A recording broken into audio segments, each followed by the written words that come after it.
So linear equations are frequently written in slope-intercept form. Does anybody know what slope-intercept form is? No. It's y equals... Anybody? Okay. I can't remember. It's y equals mx plus b. Y'all were supposed to read that or have learned that last year. I know last year was kind of a crazy year for y'all. That was crazy. Yeah. So, what does M stand for? Does anybody remember that? I'll give you a hint. Like, think of a mountain. What do mountains have? A slope. Good. So, M is your slope. And then B is called the y-intercept. And what the y-intercept is just where it crosses the y-axis.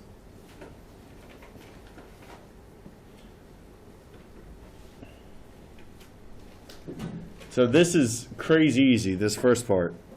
You're literally just creating the equation. If your slope is 2, your y-intercept is -1. So it's always going to start y equals. Each one of these is going to be y equals.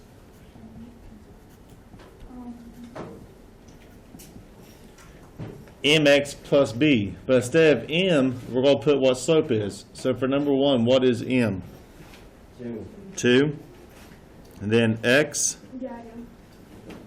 And then since we have a negative, you don't put plus -1 or -1, you just put -1. Where are we getting the 2x from? What? Y equals mx. Slope is 2. Y equals mx. So m is the slope. I got it.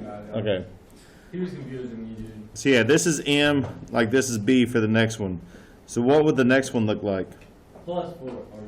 No. Y equals I'll think of the law. Minus 3/5 x -3/5 x plus 4. plus 4. So if it's positive, it's just going to be plus. If it's negative, it's going to be minus. Okay, I'm going to do 4 and 5 with you, just because those look a little different than I want you to do 3 and 6. 4. Your slope is -1. Does anybody have a guess at how we'd write that? -1.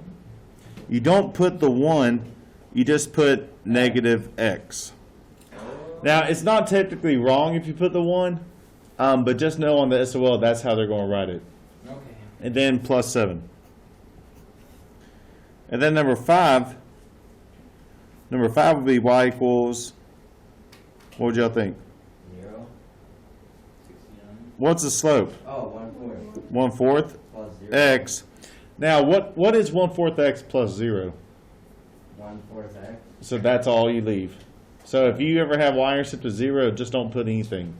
It's going to leave it as 1/4 x. Then y'all try 3 and 6, and we'll go over those together.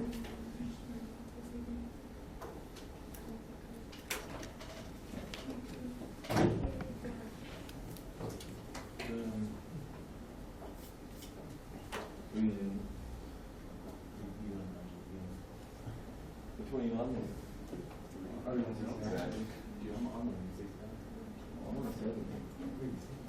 All right. Who wants to give me number 3? What do you think, Rory? Good. Y equals -3x plus 2. What about 6? I'll do it. Maddox.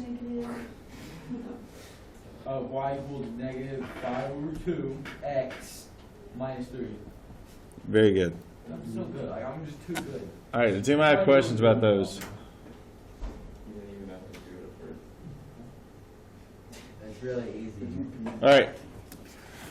Okay, now 7 and 8 is still pretty easy. You just do something just a little different. Dude, So that's number so 7. that's always a sticky, dude. Jesus Christ. M is your slope. So this is what you all learned on, I think it was Thursday of last week. Yeah. And hopefully y'all were able to handle this. I thought that was pretty easy stuff while I was gone. But slope is rise over run. So what would our slope be for this line? 3. Yeah, it'd be 3 over 1, which is 3. And then what would our y-intercept be? -4. Good. So your y-intercept is wherever it crosses the y-axis at and what the y value is. So the y value is -4. And then you just create the equation. So what would the equation be? Y equals? Equals 3x minus 4. Very good. Anybody have a question about how we got that? No. So I'll do number 8 with you just to make sure you understand. 8, you're going to figure out the slope. The slope would go down 1, 2, 3, 4, 5, 6 -6. over 1, 2, 3, 4. And I don't know if I think I showed this in the videos, but if not, anytime you have fractions, you can just type them into Desmos. So -6 divided by 4, and that's going to give you the decimal. Ladies, shh, please don't talk while I am. So you have -6 over 4 is -1.5. So you can come over here and press this fraction button. If you press the fraction button, it automatically simplifies it for you. Did y'all know that? No. Okay. So, yeah. So the Desmos thing, this fraction button, like, it's a lifesaver. So it reduces it for you, so it's -3/2. You have to simplify your fractions for slope. So make sure you do that. -1.5. No. No. Good question. It has to be an improper fraction. And the reason why is because the top number is how much you go up or down. But that is a good question. All right, and then what would the y-intercept be? 7. 5. 1, 2, 3, 4, 5, 6, 7. Yeah. What? It is 7. Some people can't count, but it is 7. 4. So what would our equation be? -3 over 2x plus 7. Good. Anybody have a question about those? No. No, how do you get the B? The b is wherever it crosses the y-axis. So it crossed the y-axis right here at 7. All right. So go ahead and try 9 through 16. On 9 through 16, it does not give you the spot for the slope and the y-intercept. If you want to just put that beside each one, just so it's an easy place where you can see, you can. I don't know why they didn't add it on these. So yeah, go ahead and try those. And guys, y'all know me. I don't mind if you're like talking and stuff, but please, while I'm talking, try to be respectful. But as you're doing on this, I don't mind if y'all quietly talk to each other.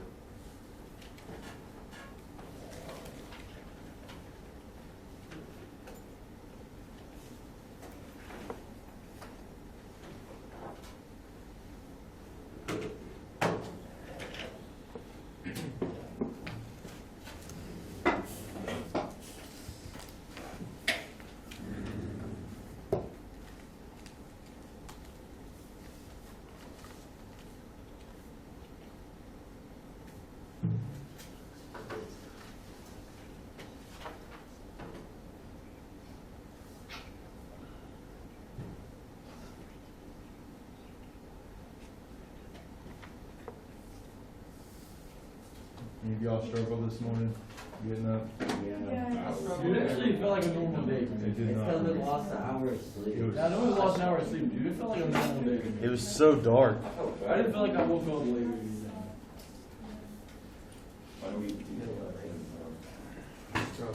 They do it so you can have the most amount of sunlight possible throughout the day. But not to say I agree with it. That's just why they do it. Crazy how we just change our time back by an hour and everybody just goes with it. It is weird. Like it's a weird concept. Wait, say it's like where you get change that to 1. Yep.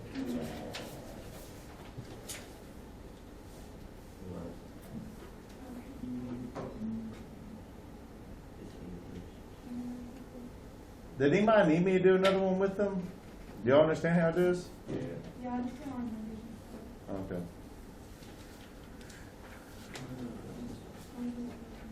This was typically hit pretty hard in 8th grade, but I know a different kind of 8th grade year. What?